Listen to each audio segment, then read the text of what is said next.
Thank you very much, Lucy.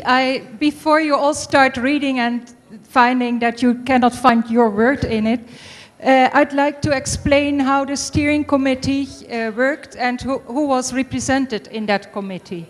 As you know, CAPWIT had several partners, and the steering committee is made up of these different partners. So I will tell you who was in the steering committee, so that you know who you can hold accountable for what is written right here.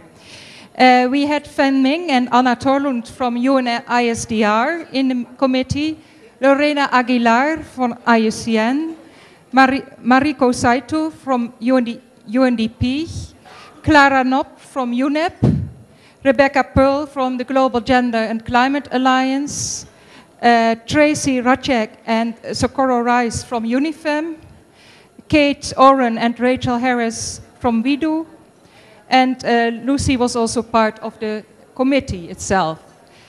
We worked yesterday we got inputs from the 4 thematic working groups and from the 5 different regional groups. So we had from 9 groups inputs and some individual inputs. So there was a lot of diverse input, sometimes repetition, sometimes it was contradictory, and there were some generic remarks like it's much too long, it's not crispy, it's too much language, too many words, etc.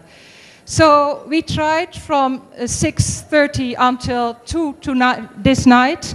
We worked in order to bring this down, actually to 3 pages, but now it's printed in letter type 14, so that's why it's now 4 pages. But when you print it in the normal letter type, you will have a declaration in front of you of just 3 pages. 1 page, which is the introductory preamble, and then 2 pages with specific recommendations. We tried to be as specific as possible, addressing different stakeholders and entities in this endeavor around climate change and disaster risk reduction. So what we ask from you is to have a look at this, and we really would like to stress that we don't want a document of 10 pages. So when you have comments, can be very specific and replace text instead of adding, and adding. So that's a request from the steering committee, who has been working just until this night. Thank you, and wish you much success. And we will be back at what time, Lucy? No, at 10 o'clock. Okay. So we will leave you in peace. Your snack.